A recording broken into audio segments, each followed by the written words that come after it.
Hi,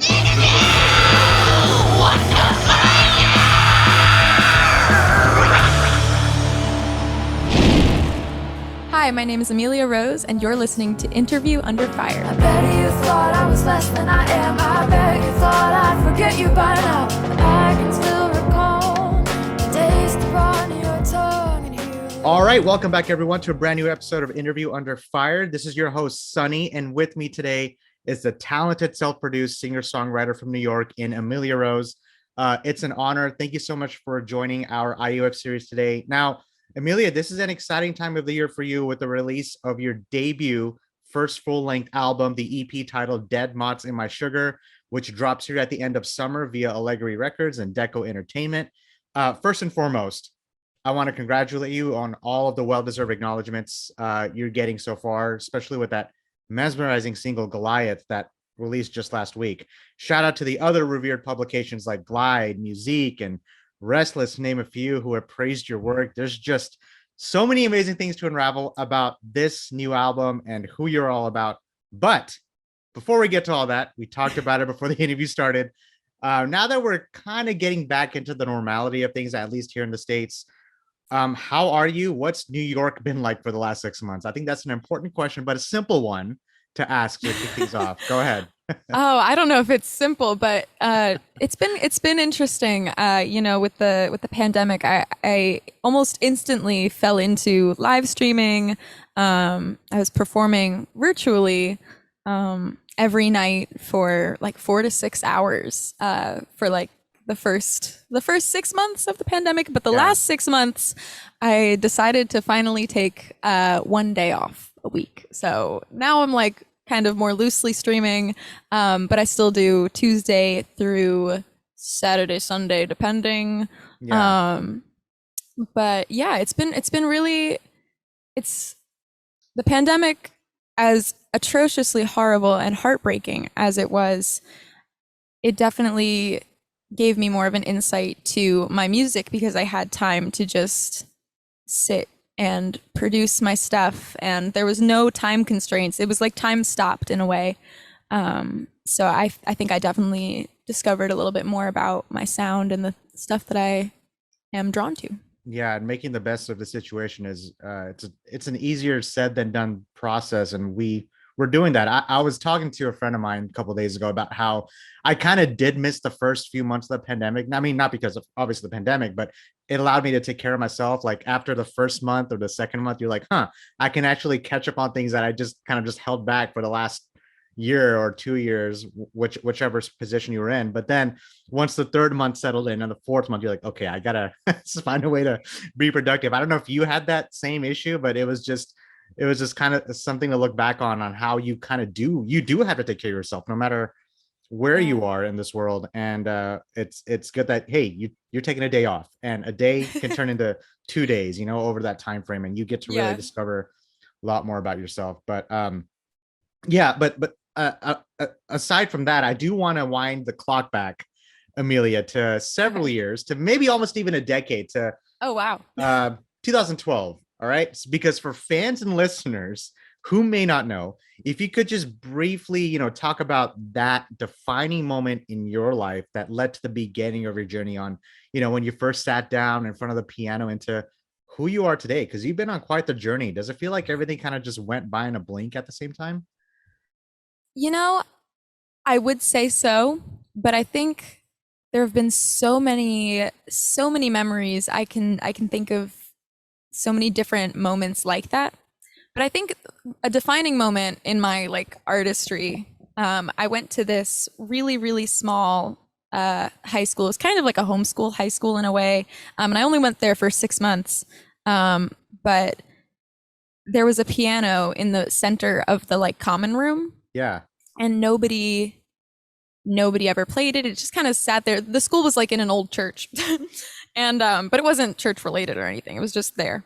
Yeah. Anyway, I remember one day I like didn't have any work to do or anything, and I was in 7th grade, and I went over to the piano, and we were learning about Edgar Allan Poe at the time.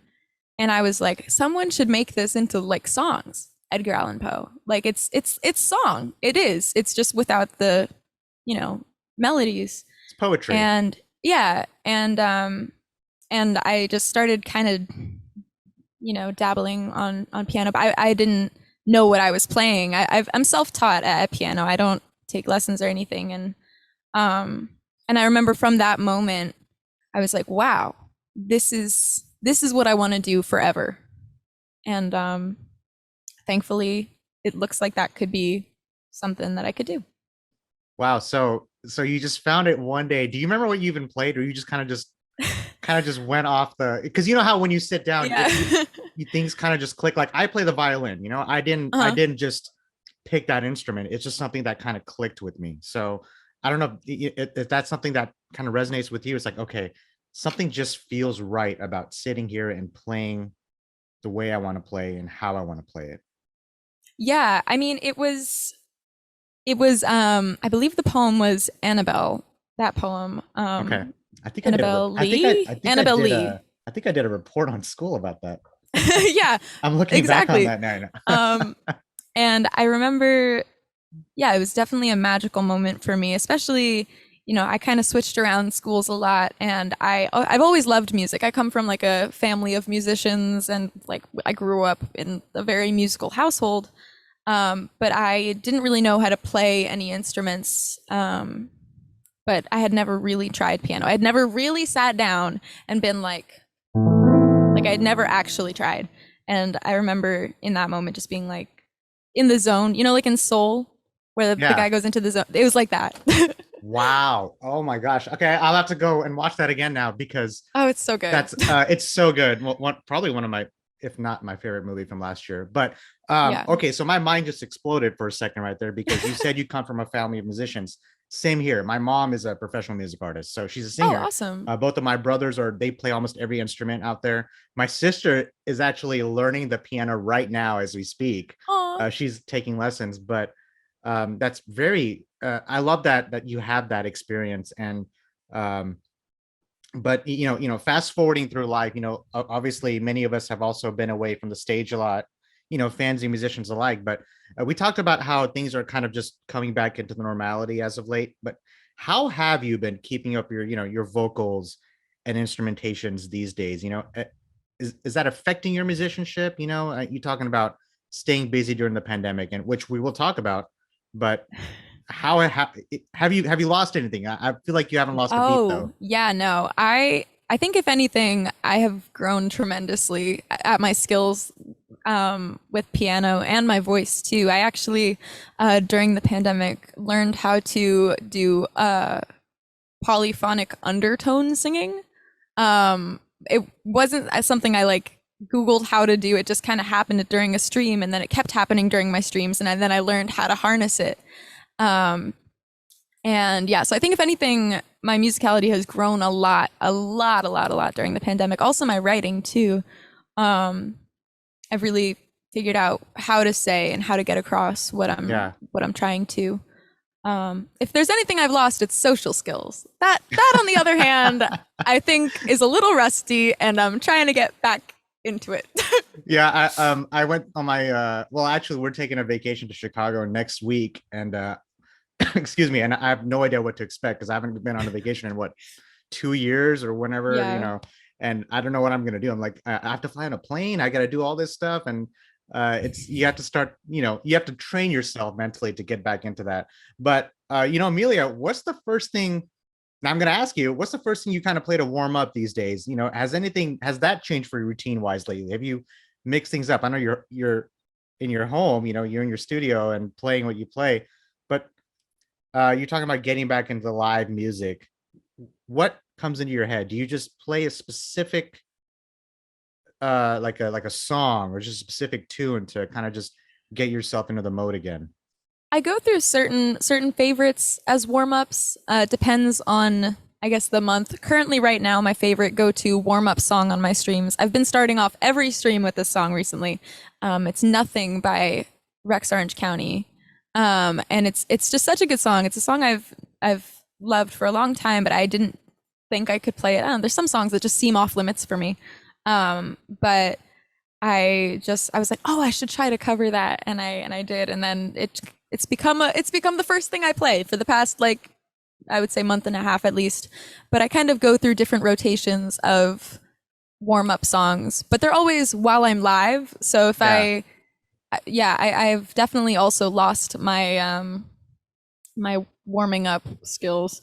I know most you're supposed to warm up as a musician. I always forget. I was gonna ask if you wanted to play one of your warm up songs, if you had one that you can just I could play a little bit of it. Okay, you it's have a the great floor. song. You have the I have the complete floor. Yeah. Oh my gosh, it's so good. It's such a good song. Go for it. Here, let me just pull I it. would love to hear that. All right, here.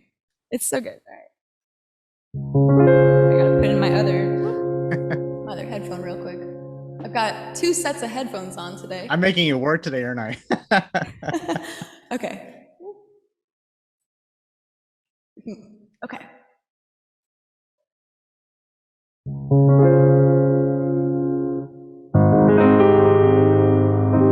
When we first spent the night, no, nothing else would ever feel that way. In my room, it all changed. Yeah, I could see something in your eyes. I know nothing else would be the same.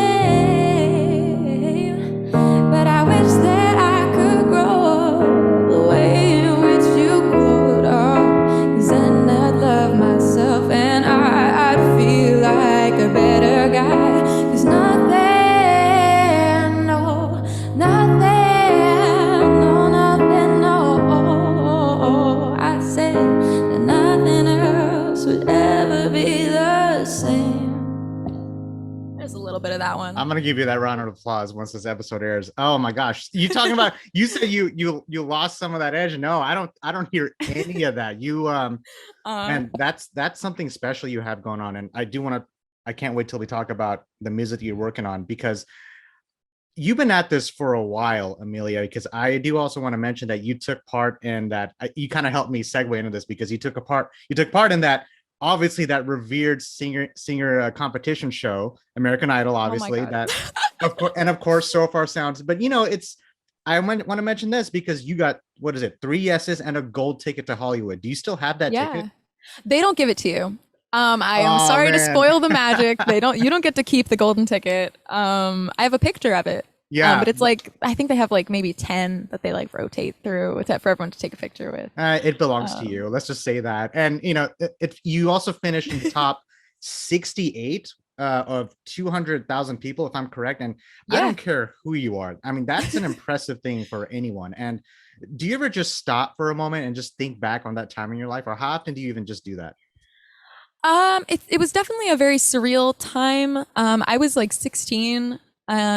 And I was very edgy, and so I was like, I'm only gonna do my original music. And it was definitely very 16-year-old of me. And I think whenever I think back on that time of my life, I think about things I could have done differently, but I think everything works out in the end, because I don't think I mean, just my personal taste. I'm not really a music reality TV show kind of person. It's not my I think music is very subjective, and I think that a lot of the times people, like, I've watched The Voice and stuff. I used to be a very big fan of The Voice, and like they'd send the people home, and then the musician is like crushed, their spirit is crushed, and it's like, no, you're amazing, keep going. And I don't know. So I think reality TV in music has its own special place, and I think it's turning around now. Thankfully, it seems like they're being a lot more appreciative to original artists and like DIY musicians and stuff.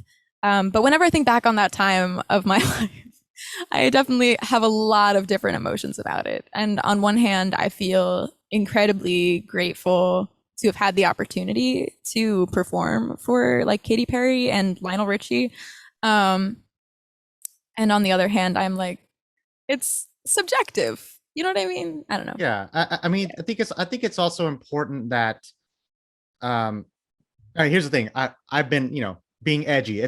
You have to be edgy, I think it also allows you a chance for you to grow. Like if you didn't have that experience, you could always look back on something like, oh man, I should have, I probably should have went to, for example, if I should have went to this school, I should have taken this job, I should have went to this person's party. I don't know whatever it is, a small detail like that, you can it can change you if you do. But I think that's also an example on how you grew, like what your decisions would be now as opposed to the ones you made. But I think that's an amazing thing that you've done that, and now it allows you a chance to grow. And now here you are doing your own thing. I think it's an amazing thing. And we talked about performing live, performing in front of people, the live music experience, of course.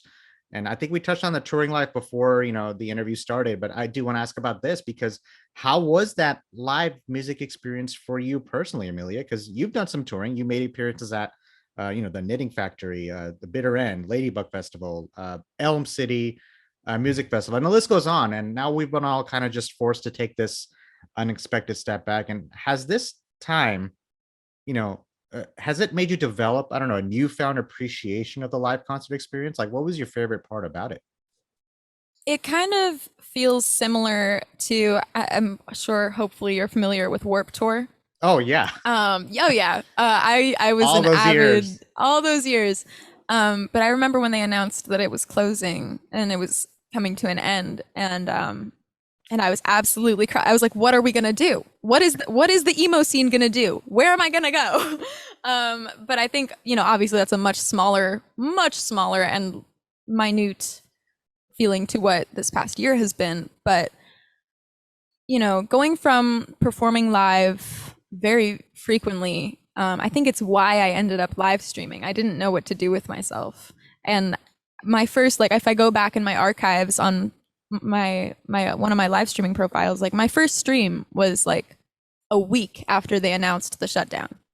Like I was right at the beginning. Yeah. I was like, all right, I'm a senior in high school. I'm taking AP psychology, but I'm not going to take the test, I guess. I don't know what to do. I don't know where I'm going to college. Everything's a disaster. But I was like, I am just gonna do what I know how to do. I know how to music, And so I started live streaming. I mostly play my original music on my streams. I don't do a lot of covers. And even when people ask for certain stuff, I'm like, no, I'm sorry. Like I don't know how many times I get asked to play Billie Eilish, as wonderful and amazing as it is that they even request songs. Yeah. But it was amazing that people really fell in love with the music that I write. Which is why I kept going. I kept streaming because people kept asking me to. They kept wanting to hear. They'd be like, "Oh, can you please release this song? Please do this." I'm like, "It takes months, but yeah, I'll give you a SoundCloud demo." But it's been really amazing in that regard. And in a way, I feel like I didn't lose any aspects of the performing live because I am performing live. It's just, for people all around the world. I have fans from Argentina. I have fans from North Carolina and South Dakota. And it's just amazing to see this incredible community forming where otherwise they wouldn't have all met at a concert, Yeah. But now they're best friends with each other. It's so cute. I was gonna say I actually just bought 2 pairs of Van shoes yesterday just to remind myself of how amazing just The that time. Van Warped Tour was the reason I got into Van shoes anyway. So, and I was just talking about with my brothers about how we missed that tour. It's so ironic that you even brought that up. So it's kind of just goes in together. Now with the live streaming, obviously during this pandemic, this is something unique, which allowed you to connect with your passionate fan base. And I'm talking about, Twitch, Volume, Spoon. I'll even throw Discord and Instagram and TikTok. What is it? You amassed over 1,000 hours of dedicated live streaming. And at the same time, you're talking about this connection, this strong community amongst your fans and followers with the creative music you put out, which we will touch on here in a second, because you let them, take this deep dive with you and see what you've been working on, sort of like behind the scenes type of thing and everything that you do. And if anyone out there doesn't believe me, go to TikTok and watch the video for that duet cover for Mother's Hayloft. What is it? 113,000. You have, and those views are still climbing as I'm throwing those numbers at you. I'm sure this has helped you get through this crazy time we've all been in. Do you even have any words to describe this whole experience? Because you're a year into this now. I mean, look how much you've done in this year, and talking about making the best of the situation. What did I say earlier in this episode, right? And now it's what could be once we enter 2022. Now you have a new album. What goes through your head when you see and hear things like that, and your supporters only grow. Yeah, I think, you know, something that it's taught me, or at least the live streaming thing and my community building aspect of music. Um, my fans, I hate calling them fans. They don't feel like fans because I talk to them every day like they're friends, but Yeah. there's like, you know, a general couple hundred that I talk to on a weekly basis. And I think, you know, they often tell me how much my music helps them.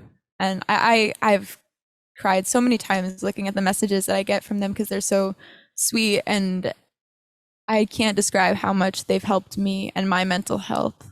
This year's been awful, you know? I mean, again, on a very minute scale, but, you know, I didn't finish high school. I didn't, you know, have my friends. I lost my uncle. Like, it's been a really awful, awful year. And I really don't know. And that's not even talking about my mental health problems and things.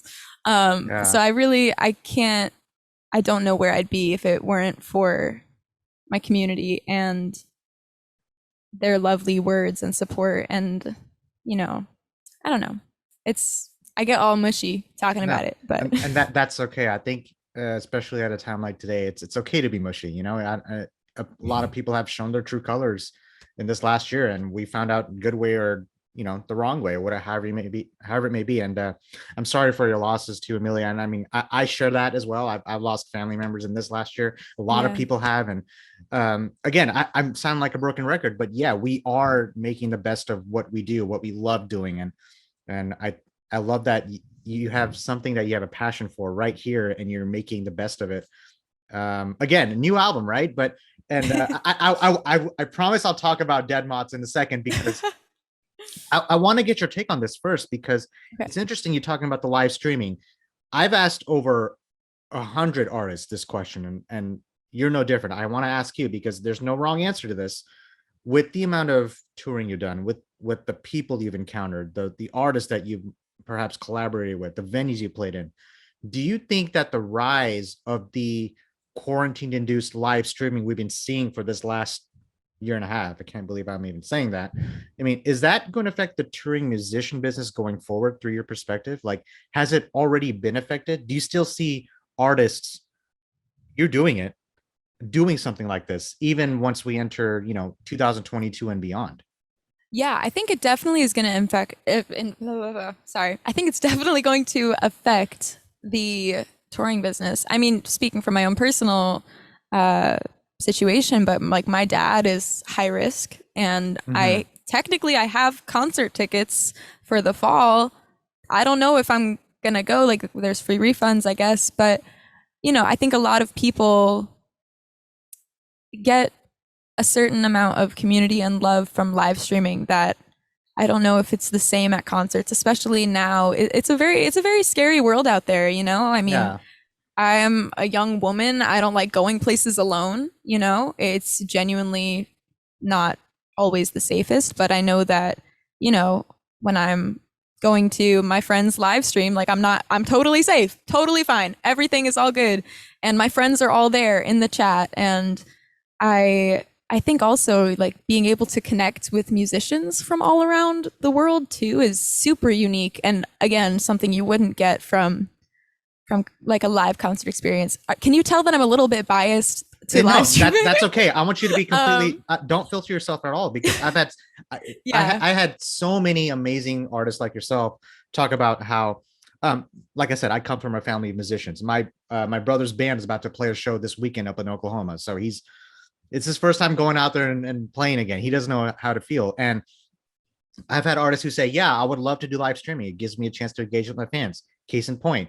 Other artists would say, I'm not doing anything until all this is over, you know? So yeah, there's always that uncertainty going forward. I'll tell you what I did about, was it last summer? I went to this, I don't know if you heard about it, Metallica. This, of course, we all know about Metallica.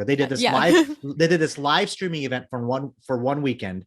I think it was only in the States, and Dallas, Texas sold out immediately. Like, they did a live streaming for all the drive-ins, Oh, I did hear Yeah. about that. That Yeah. was so So it cool. was crazy Yeah. because luckily my friend had a ticket and I love telling the story. I'm just like, I don't know if I want to go, whatever it is, the reason why I love to do what I do about my publication is because I love to cover artists like yourself, like in the live experience, right? So I'm like, okay, sure, I'll go. When you get there, it felt like, what is it? Warped Tour. You see all these fans just kind of just coming out of the woodworks, just getting drinks and coming together, and it felt like an actual concert. But once you actually sat down, you're in your car, this screen is in front of you, like, okay, now it's starting to feel like, huh. And what's one of the most popular things we hear at, like at a live show? Hey, let me see those hands in the air, like let me see those horns, whatever it is. And you see just this sea of fans, you get that adrenaline rush, right? Yeah. Like everyone with their hands raised.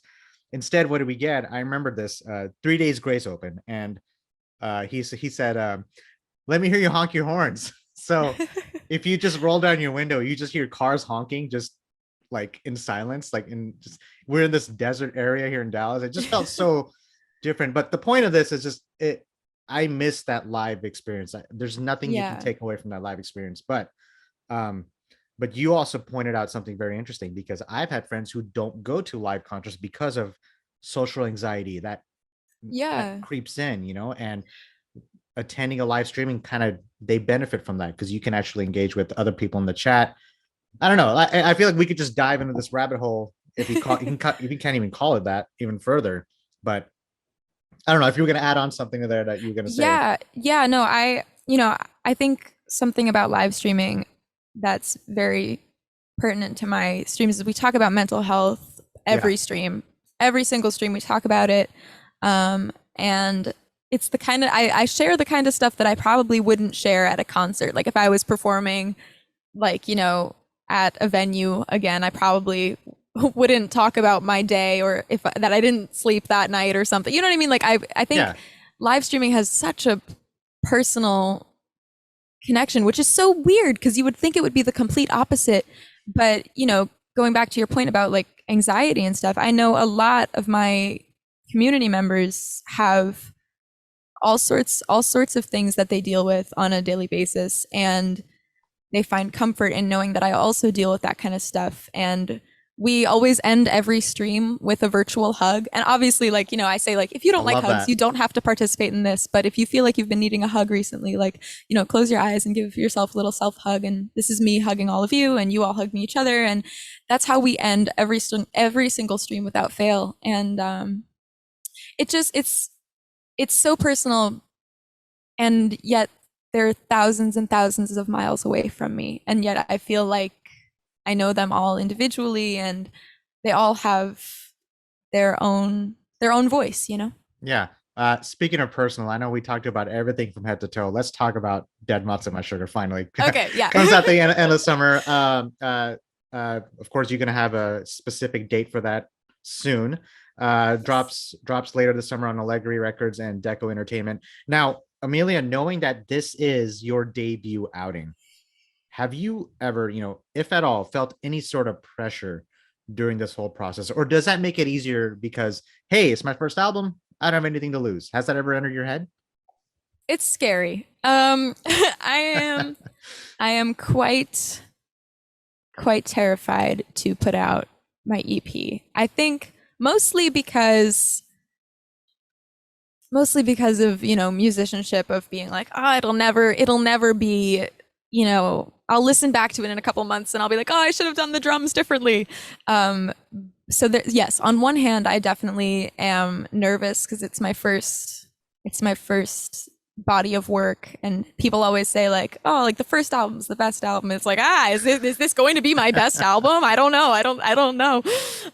So that's one side of it. But on the other hand, I have been itching to put out new music. I love just getting it done. It's out there. It's in the world. People can listen to it. It has a life of its own, and it's out of my hands from now until forever. And I love that feeling. Like when I put out Goliath, oh my God, it was so great because now I can never like overthink it again. It's just done. It's out there. No more overthinking to be done. And with Goliath, and I got to say this because in its entirety, I mean, this song, It really did have everything because I want to mention this because I grew up with, I think you did too. I grew up with Fiona Apple. I grew up listening to Yes. Garbage, Alanis Morissette, So good. Cardigans, Sarah McLachlan. She's probably one of my favorite vocalists of all time. Like it took Mhm. me to that time as I was listening to Goliath, you know, when I was listening to them, and I had vibes of the alt pop, hip hop, jazz, of course, the piano colors that it kind of gave you that heart sinking feel. I don't know if that makes sense because it was atmospheric, it was very intricate, and my favorite part, it was different. You know, it with the contemporary spark of everything that you are, and that makes you stand out from that concentrated feel of the singer songwriter realm and the genres I mentioned. Like, and your vocals, I gotta obviously, good God, I mean, you have these multi-octave vocal jumps in the chorus. I mean, I had to go back and listen to it over and over. I'm like, how did she do that? And now I may be one of the few. I don't know if you ever. I doubt you've heard this before, but my personal opinion, I felt like if you and Kate Bush switched places, you guys would be putting out that. I feel like if Kate Bush time traveled, like she would be doing something like this. Oh wow, thank you. But yeah, so my mom listened to a lot of Kate Bush growing up, and it kind of just, like my upbringings, so anyway, I feel like you have something special happening here, and definitely something to be proud of. I know I'm throwing a lot at you, but but it's great stuff. So walk me through this, Amelia, like, because we now know about Dead Moths in My Sugar. Could this song Goliath kind of serve as a, I don't know, representation into what's to come on this new album, or are we barely just touching the surface here? Good question. Um, I think there's lots of different flavors on the EP. Of course, trying to stay somewhat consistent. I feel like I'm more excited than you are at this point. Oh my gosh, I'm just excited to get it done and get it Yeah. out. But yeah, there's lots of different flavors. But I think Goliath is probably the heaviest song on the record. But we'll see. We'll see. I still have time to make some adjustments, so who knows? Has anything changed from when you first started composing on Dead Moths to where you ended up finishing it? Like, did a lot change in between? Did nothing change? Was there already a specific sound you had in mind with this EP? Yeah, going into every song that I record, I always have exactly the atmosphere. Okay. Yeah. I don't know why. I was like going like this, like I was trying to help you out. Like I was like, yeah. But I know exactly the atmosphere that it should live in. Way before I even, like, as I'm writing it, even sometimes depending, like I'm like, oh, that part will have poetry in between. Mhm. That'll be fine. And stuff like that. I think the recording the EP has been really, really fun, and there's lots of surprises. Surprises are good. Now, I think this question was coming. Music first or lyrics first? How does that work out for you, or does it just you kind of just go with the flow? Lyrics first, always. Okay. I love poetry. That's like more so my background than anything, I think. Even as a listener to music, I always listen for lyrics before anything else. Mhm. The audio quality could be absolutely atrocious and awful. But if the lyrics are good, it will be added to one of my playlists. And go ahead, finish off there because I want to add something to that. Yeah, it's just that's definitely more so how my brain works, and that's how I go into recording stuff too. Usually the music is more like pizza toppings. The music is more like, oh, like there's some flavor for you. There's some of that. But I'm gonna use that. That's a good one. But the core of every track on the album is lyrics. I didn't put a song on the record if it didn't have lyrics I was completely satisfied with. Before I talk about the production, I don't know if you've come across this show called This Is Pop on Netflix, because No. so Brian Luttrell, I think that's his name, from the Backstreet Boys, he did an interview and he was talking about how when they first recorded I Want It That Way, right? And how it was always about the melody.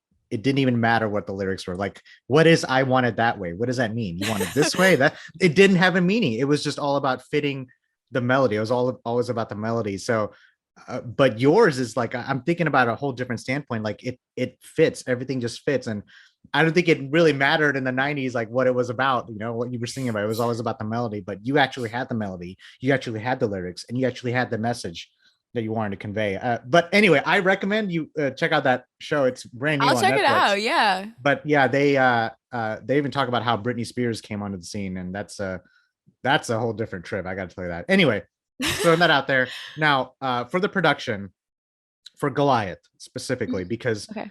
um, I'm an audiophile these days. I'm very picky on how I want my music to sound, the way I want it to sound. But I didn't have to mess with any EQ buttons on this song. Like everything was so well put together. Now it's produced by West Side Music and Siren. And is that correct?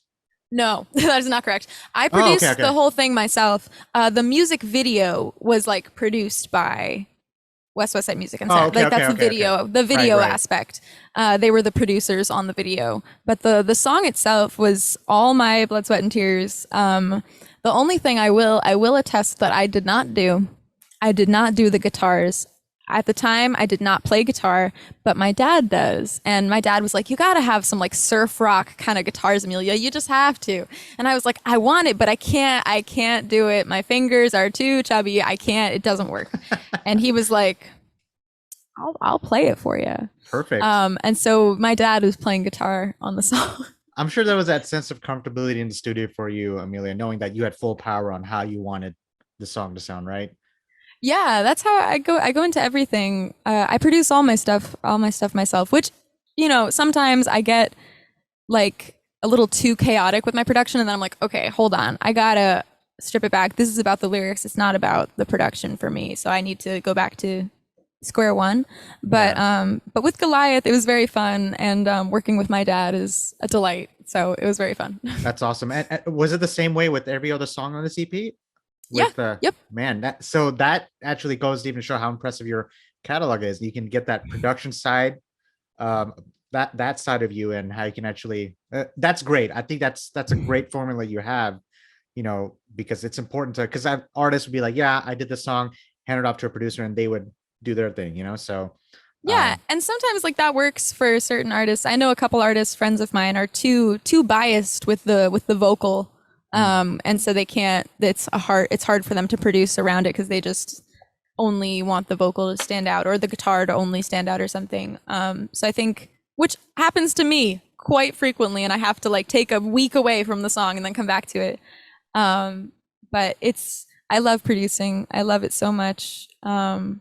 It's very emotional to, once you hear the bass kick in for the first time on a certain Yeah. song, you're like, oh my God, that's the arc of the song. That's so cool. yeah, it's almost to the point where it's therapeutic, if that's Yeah, the right word. definitely. And 100%. between writing and structuring the songs and the production process, like you just talked about, I want the listeners to know, how important this to you, because the lyricism throughout Goliath, the origins of that center around overcoming toxic relationships, getting over that feeling of being helplessly stuck in your situation. I've been there, obviously, and we've all been there. And you described yourself, and I'm going to quote you here, rotten and sold to who bid the most, which is parallel to how you feel your relationships have been on display publicly, similar to an auction, especially at a time like today. I feel like it could resonate with a lot of people. Having said all that, I began to wonder why this was the song to kick things off. Like if there was a theme to Dead Moths in My Sugar, and if that's true, to what level do you like to have something like this for your music? Is that more about helping you write or sound, or is that more for the audience? I think it was about the element of surprise. Okay. I like I said, I think Goliath is the heaviest song on the album, and I think when people hear the album, they're going to be very very surprised that it doesn't sound entirely like Goliath, but yet it stands alone and is part of it because it's all part of this narrative. And I think that it'll come through. Yeah, and so with the theme, it kind of just is like a go with the flow attitude, or do you kind of come up with the theme beforehand, and then it kind of just evolves into, for example, Goliath. Yeah, I have this document on my computer of every song I've ever written that I would feel comfortable putting out in the world. As of right now, it stands at like 42 songs. Wow. Which could change at some point. I could cross some of those off and be like, I don't feel comfortable releasing that song. I don't feel comfortable releasing that one. Blah blah blah. But it's constantly growing and constantly changing. But from those 40 something songs, I have them divided into different like moods and different stories.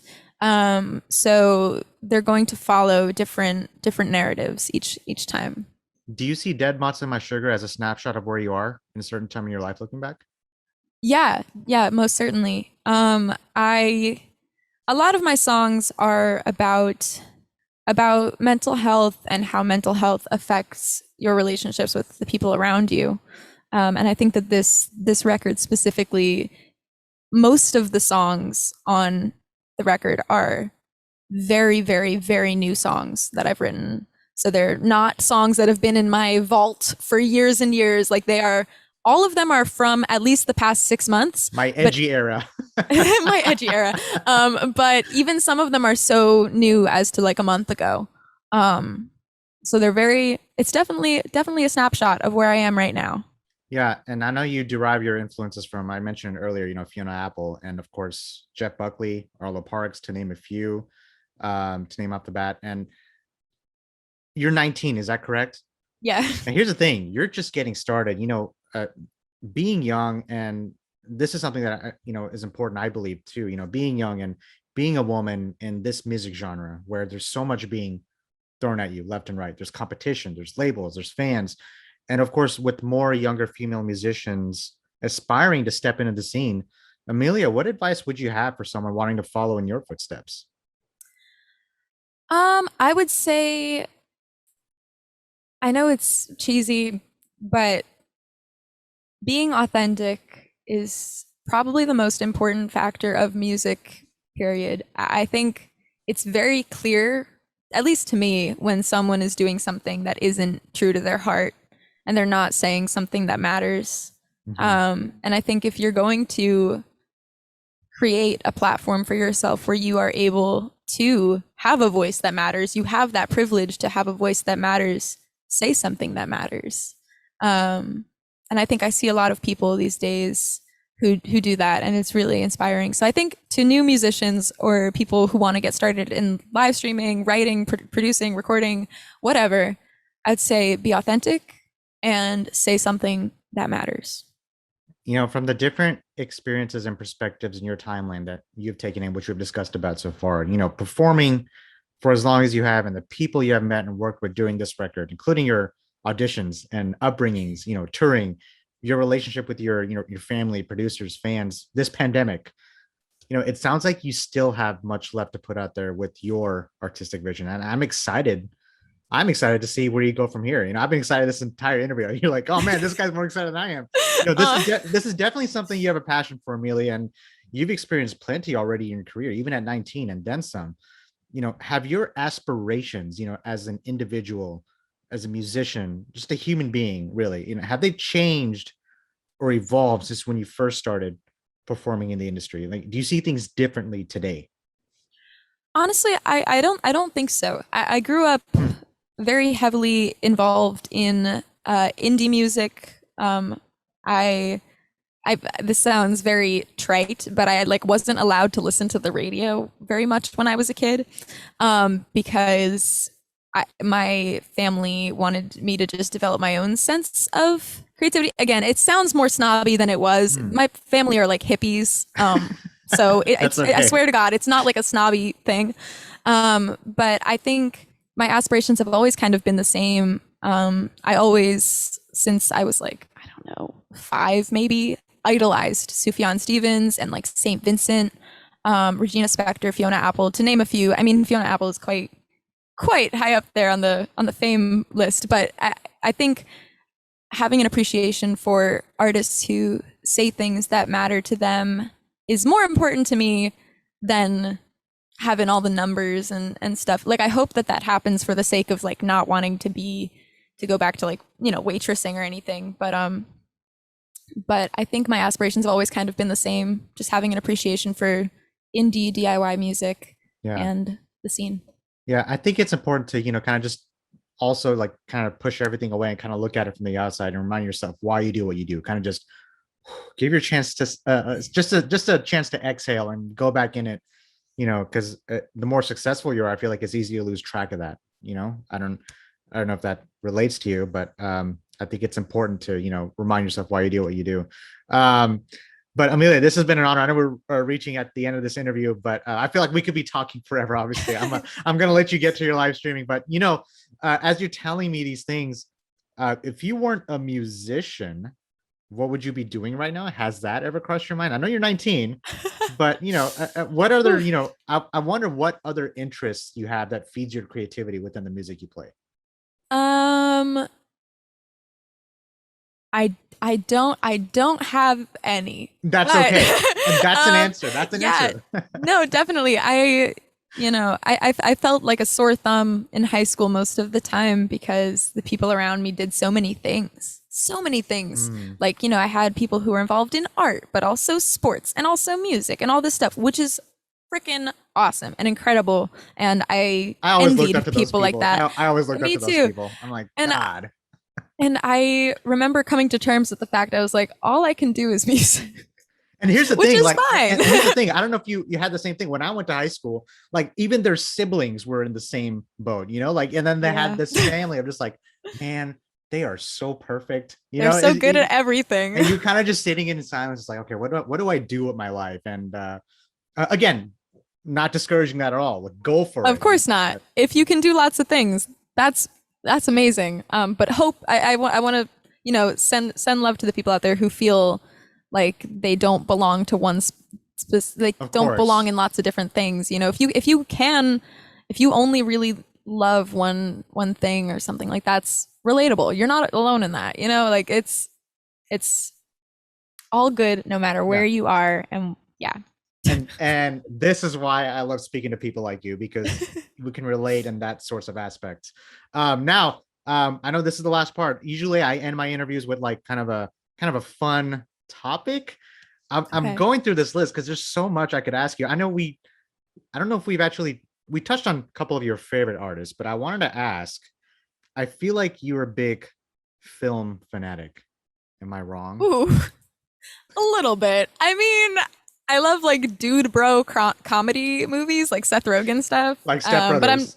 But I'm not like I do think film is very beautiful though, I will say, but I'm not very well versed. Not very well versed. I asked that because your Goliath music video is very cinematic.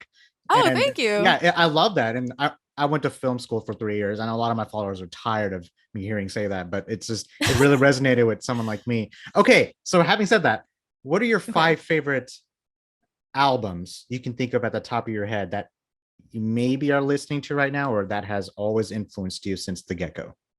I think I'm going to do of all time because currently there aren't a lot of albums other than Tyler's new album that I've been listening to. But my top 5 favorite albums of all time, in no specific order for the sake of on the spot. I'm putting you on the spot, aren't I? This is Interview Under Fire. This is where we need exactly. the chicken wings. Okay, yeah, definitely. At the top of the list, we have Grace by Jeff Buckley, followed by The Idler Wheel by Fiona Apple, followed by the self-titled album by Nothing But Thieves, followed by The Balcony. Nope, The Balance? The Balcony, I think, by Catfish in the Bottom, and the one with the alligator. Can't remember the name of it. Okay, the one with the alligator. And I think I have room for one more. Probably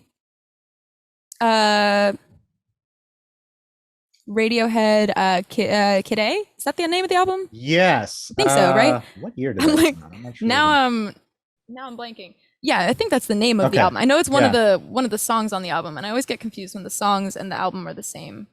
That's pretty cool how you're able to just like list them off, like not even a minute to get through that whole list. I listen to them all the time. That's impressive. I thought you were gonna have Saint Vincent in there because when you said self-titled, I'm like, Actor is very high on my list of favorite albums of all time, as well as she's a local here in Dallas. So I was like, Saint Vincent's one. Saint Vincent hit me up. I can't believe we're just now talking about her, but she was one of my favorites.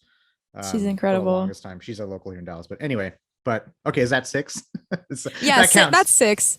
If I were to do 7, I would also add Can You Feel the Illinois by Sufjan Stevens. Probably very up on the list. Forgot to mention it though. Man, perfect. Amelia, this has been an honor. Do you have any last words, just any shout outs, anything you like to plug in or mention for Dead Moths before we finish things off here? I know you have a new single coming out. Anyway, the floor is yours once again. And if you want to play something to finish things off, feel free. Oh, so exciting. I would love to. I think one thing I would like to end it with is to go visit Desideria on Instagram for anybody who might be new here or new to me. I'm so used to my streams saying new here, but if any of you are new to me and what I do, go to Visit Desideria on Instagram for a story world project that I'm developing. There's a lot of things in the works for that. And if you like me, you should follow my Instagram, who is Ameliarose. That's probably what I would say. Perfect. And then, yeah, I'd love to play a song. I'm actually going to play the next single coming out. I'm going to mute myself here. So it is all yours. All right. But yeah, so this is my next single. It's called Nosedive. It's coming out July 28th. And it goes like this.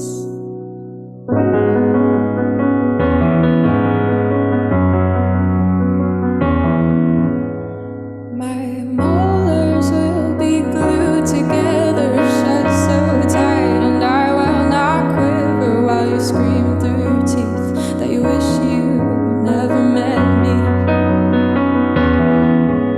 My weary eyes won't blink while the rapids begin, and crashing waves roughen up my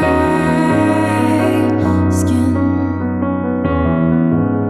If there were some ribs I could fall into to soften my nosedive, I saw my own reflection in the back of the necklace you gave me. I looked so distorted, you asked what's so important about all this anyway.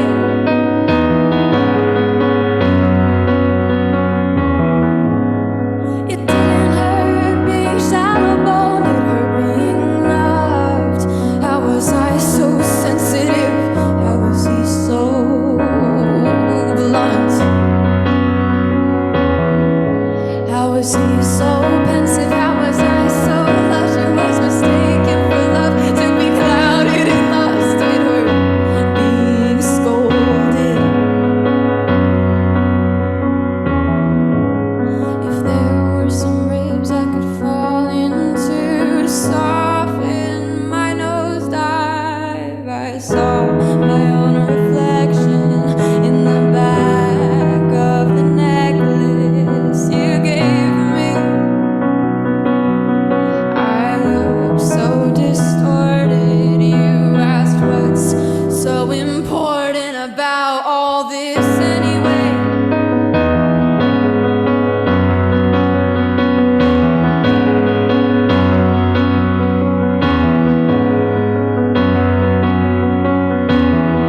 I won't digest your words the same this time. I'll spit them back to you.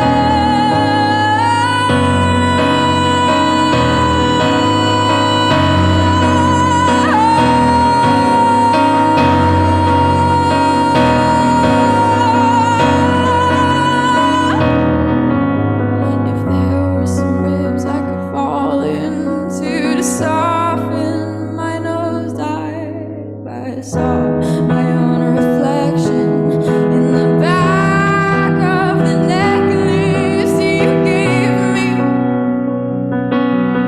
I looked so distorted, you asked what's so important about all this anyway.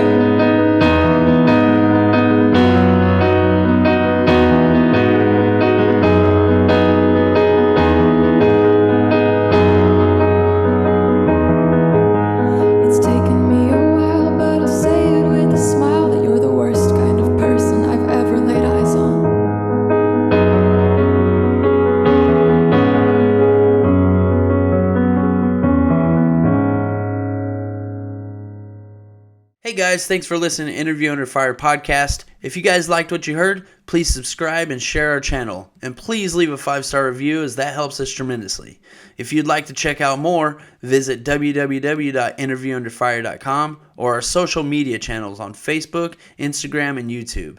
And finally, we want to thank you all for the support you've been giving us. Keep it burning.